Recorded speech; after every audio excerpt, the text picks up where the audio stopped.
ഇന്നത്തെ വീഡിയോയിൽ നമ്മൾ ഇന്ത്യയുടെ പ്രോജക്റ്റ് വിഷ്ണു എന്ന പദ്ധതിയെപ്പറ്റി വിശദമായി ചർച്ച ചെയ്യാൻ പോകുന്നു. DRDOയുടെ കീഴിലുള്ള ഇന്ത്യയുടെ നിർദ്ദിഷ്ട ഹൈപ്പർസോണിക് മിസൈൽ വികസന പരിപാടിയാണിത്. പ്രോജക്റ്റ് വിഷ്ണുവിന് കീഴിൽ 2 ദീർഘദൂര ഹൈപ്പർസോണിക് മിസൈലുകൾ വികസിപ്പിക്കാൻ ഇന്ത്യ പദ്ധതിയിടുന്നു. DRDO അതിന്റെ ഹൈപ്പർസോണിക് ടെക്നോളജി ഡെമോൺസ്ട്രേറ്റർ വെഹിക്കിൾ വഴി ഈ 2 മിസൈലുകൾക്കും ആവശ്യമായ സാങ്കേതിക വിദ്യകൾ സാധൂകരിക്കുന്നു. 2 ഹൈപ്പർസോണിക് മിസൈലുകൾ വികസിപ്പിക്കുന്നതിന് വഴിയൊരുക്കുന്ന HSTDVയുടെ പുതിയ പരീക്ഷണങ്ങൾ 2022-ൽ DRDO നടത്തിയിരുന്നു. പ്രോജക്റ്റ് വിഷ്ണുവിന് 2024-ൽ ഔദ്യോഗിക അനുമതി ലഭിക്കാൻ സാധ്യതയുണ്ട് എന്ന് കരുതപ്പെടുന്നു. HSTDV സാങ്കേതിക വിദ്യ അടിസ്ഥാനമാക്കി 2025ഓടെ സേവനത്തിൽ പ്രവേശിക്കാൻ സാധ്യതയുള്ള 2500 കിലോമീറ്റർ ദൂരപരിധിയുള്ള ഒരു സർഫസ് ടു സർഫസ് ഹൈപ്പർസോണിക് മിസൈലായിരിക്കും ഇവയിൽ ആദ്യത്തേത്. പ്രോജക്റ്റ് വിഷ്ണുവിന്റെ 2ാം ഘട്ടം യുദ്ധവിമാനങ്ങളിൽ സജ്ജീകരിക്കാൻ കഴിയുന്ന കൂടുതൽ ഒതുക്കമുള്ളതും ചെറുതുമായ 700 കിലോമീറ്ററിലധികം ദൂരപരിധിയുള്ള എയർ ലോഞ്ച്ഡ് ഹൈപ്പർസോണിക് മിസൈലായിരിക്കും. പ്രോജക്റ്റ് വിഷ്ണു എന്ന ഇന്ത്യൻ ഹൈപ്പർസോണിക് മിസൈൽ പ്രോഗ്രാമിലേക്ക് കടക്കുന്നതിന് മുൻപ് നമുക്കാദ്യം ഹൈപ്പർസോണിക് മിസൈലുകളെക്കുറിച്ചും ഉപയോഗത്തിലുള്ള ചില ഹൈപ്പർസോണിക് ആയുധങ്ങളെക്കുറിച്ചും അവയുടെ പരീക്ഷണത്തിന്റെ വിപുലമായ ഘട്ടങ്ങളെക്കുറിച്ചും നമുക്കൊന്ന് വിശദമായി പരിശോധിക്കാം. ഒരു ഹൈപ്പർസോണിക് മിസൈൽ എന്നത് മാക് 5 അല്ലെങ്കിൽ അതിലും ഉയർന്നതുമായ വേഗതയിൽ സഞ്ചരിക്കാൻ കഴിയുന്ന മിസൈലുകളായിരിക്കും. ഹൈപ്പർസോണിക് ക്രൂയിസ് മിസൈലുകൾ, ഹൈപ്പർസോണിക് ഗ്ലൈഡ് വെഹിക്കിളുകൾ എന്നിങ്ങനെ ഹൈപ്പർസോണിക് മിസൈലുകൾ 2 വേരിയന്റുകളിൽ കാണപ്പെടുന്നു. സ്ക്രാം ജെറ്റുകളാൽ പ്രവർത്തിക്കുന്ന ഹൈപ്പർസോണിക് ക്രൂയിസ് മിസൈലുകൾ ഈ അതിവേഗ ജെറ്റ് എഞ്ചിന്റെ സഹായത്തോടെ മാക് 5നേക്കാൾ തീവ്രവേഗതയിൽ സഞ്ചരിച്ച് ലക്ഷ്യത്തിലെത്തുന്നു. ഇതൊരു നോൺ ബാലിസ്റ്റിക് മിസൈൽ സംവിധാനമായിരിക്കും. അതായത് ലക്ഷ്യത്തിലെത്താൻ ഗുരുത്വാകർഷണ ശക്തികൾ ഉപയോഗിക്കുന്ന പരമ്പരാഗത ഇന്റർകോണ്ടിനെന്റൽ ബാലിസ്റ്റിക് മിസൈലുകളുടെ പ്രവർത്തനത്തിന് വിപരീതമായിരിക്കും. അതേസമയം ഹൈപ്പർസോണിക് ഗ്ലൈഡ് വെഹിക്കിളുകൾ റീ എൻട്രി വെഹിക്കിളുകൾ ഉപയോഗിക്കുന്നു. അതായത് മിസൈൽ ഒരു വളഞ്ഞ പാതയിലൂടെ ബഹിരാകാശത്തേക്ക് വിക്ഷേപിക്കുന്നു. പിന്നീട് വാർഹെഡുകൾ പുറത്തുവിടുകയും ഹൈപ്പർസോണിക് വേഗതയിൽ ഇവ അന്തരീക്ഷത്തിലൂടെ സഞ്ചരിക്കുകയും ചെയ്യുന്നു. റഷ്യ, ചൈന, അമേരിക്ക എന്നിവയ്ക്ക് ഏറ്റവും വിപുലമായ ഹൈപ്പർസോണിക് കഴിവുകളുണ്ട്. ഇന്ത്യയും ഇത്തരം ആയുധങ്ങൾ നിലവിൽ വികസിപ്പിച്ചു പോരുന്നു. കൂടാതെ ഫ്രാൻസും ഓസ്ട്രേലിയയും ഈ സാങ്കേതിക വിദ്യ പിന്തുടരുന്നുണ്ടാകാമെന്നും കരുതപ്പെടുന്നു.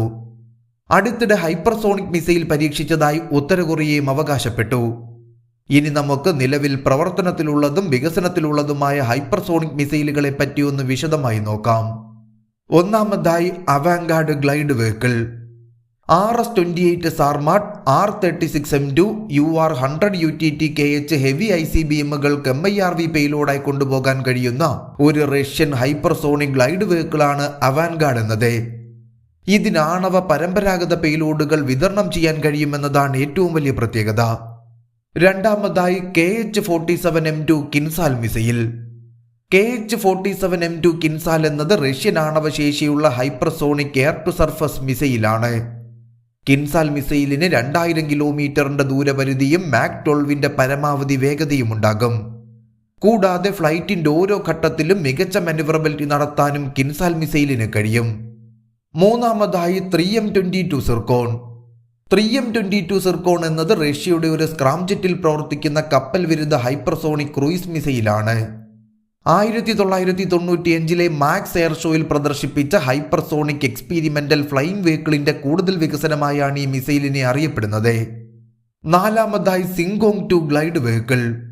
2021 ഓഗസ്റ്റിൽ ചൈന ലോ എർത്ത് ഓർബിറ്റിലേക്ക് സിങ്കോങ് 2 എന്നൊരു ബൂസ്റ്റ് ഗ്ലൈഡ് വാഹനം വിക്ഷേപിച്ചിരുന്നു. പക്ഷേ ലക്ഷ്യസ്ഥാനത്തിന് 2 ഡസൻ മൈൽ അകലെ വെച്ച് ഇവയ്ക്ക് ലക്ഷ്യം തെറ്റിയിരുന്നു. ഇത് പിന്നീട് പരീക്ഷിച്ചിരുന്നു അല്ലെങ്കിൽ സേനയിൽ പ്രവർത്തനക്ഷമമാണോ എന്നൊരു റിപ്പോർട്ടും ഇതുവരെയും പുറത്തു വന്നിട്ടില്ല. അഞ്ചാമതായി DF-ZF glide vehicle.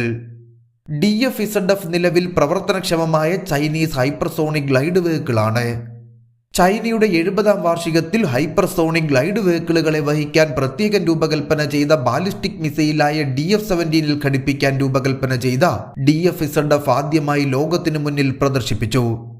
ആറാമതായി hypersonic technology demonstrator vehicle. Hypersonic speed ഫ്ലൈറ്റിനായി രൂപകൽപ്പന ചെയ്ത ഒരു സ്ക്രാംജെറ്റ് ഡെമോൺസ്ട്രേഷൻ വാഹനമാണ് HSTDV എന്നത്. ഹൈപ്പർസോണിക് ദീർഘദൂര ക്രൂയിസ് മിസൈലുകൾക്കുള്ള കാരിയർ വാഹനമായി ഇത് ഇന്ത്യ വികസിപ്പിച്ചുകൊണ്ടിരിക്കുന്നു. ഏഴാമതായി long range hypersonic weapon.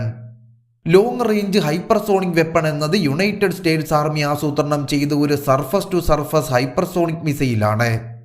Nose കോണിൽ unpowered common hypersonic glide body അഥവാ CHGB വഹിക്കുന്ന ഒരു വലിയ റോക്കറ്റ് ബൂസ്റ്റർ ഈ ആയുധത്തിൽ അടങ്ങിയിരിക്കുന്നു.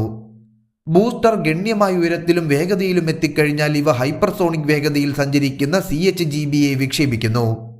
എട്ടാമതായി AGM-183 ARRW. നിലവിൽ ആസൂത്രണം ചെയ്യുന്ന യുണൈറ്റഡ് സ്റ്റേറ്റ്സ് എയർഫോഴ്സിന്റെ ഹൈപ്പർസോണിക് ആയുധമാണ് AGM-183 ARRW അഥവാ air launched rapid response weapon എന്നത്. ലോക്ഹീഡ് മാർട്ടിന്റെ വികസനത്തിന് കീഴിൽ ഈ ബൂസ്റ്റ് ഗ്ലൈഡ് ആയുധം അതിന്റെ ലക്ഷ്യത്തിലേക്ക് കുതിക്കുന്നതിന് മുൻപ് ഒരു മിസൈൽ ഉപയോഗിച്ച് മാക് 20ൽ കൂടുതൽ വേഗതയിലേക്ക് നയിക്കപ്പെടുന്നു. ഒൻപതാമതായി ബ്രഹ്മോസ് 2 മിസൈൽ. ബ്രഹ്മോസ് 2 അല്ലെങ്കിൽ ബ്രഹ്മോസ് മാർക്ക് 2 എന്നത് നിലവിൽ DRDOയും റഷ്യയും ചേർന്ന് വികസിപ്പിച്ചുകൊണ്ടിരിക്കുന്ന ഒരു ഹൈപ്പർസോണിക് ക്രൂയിസ് മിസൈലാണ്. ഫ്ലൈറ്റിന്റെ ക്രൂയിസ് ഘട്ടത്തിൽ മിസൈൽ ഒരു സ്ക്രാംജെറ്റ് എഞ്ചിൻ ഉപയോഗിച്ച് പറക്കുന്നു. 4ാം തലമുറയുടെ വിവിധോദ്ദേശ റഷ്യൻ നേവൽ ഡിസ്ട്രോയറുകളും ബ്രഹ്മോസ് 2 വഹിക്കാൻ സാധ്യതയുണ്ട്. എന്നിരുന്നാലും ഈ മിസൈൽ പ്രോഗ്രാമിന്റെ ഭാവി ഉക്രൈനിലെ റഷ്യൻ സ്പെഷ്യൽ ഓപ്പറേഷൻ കാരണം നിഗൂഢമായി തുടരുന്നു. ഇനി നമുക്ക് പ്രോജക്റ്റ് വിഷ്ണുവിനെ പറ്റി നോക്കാം.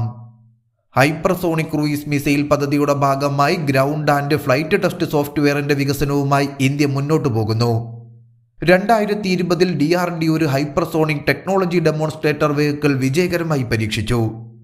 പരീക്ഷണത്തിനിടെ ഹൈപ്പർസോണിക് എയർ ബ്രീത്തിംഗ് സ്ക്രാംജെറ്റ് സാങ്കേതിക വിദ്യ HSTDV പ്രദർശിപ്പിച്ചിരുന്നു. അതിവേഗത്തിൽ ഹൈപ്പർസോണിക് മിസൈൽ സാങ്കേതിക വിദ്യ വികസിപ്പിക്കുന്നതിനായി പ്രവർത്തിക്കാൻ പ്രതിരോധ മന്ത്രി DRDOയെ പ്രോത്സാഹിപ്പിച്ചു പോരുന്നു.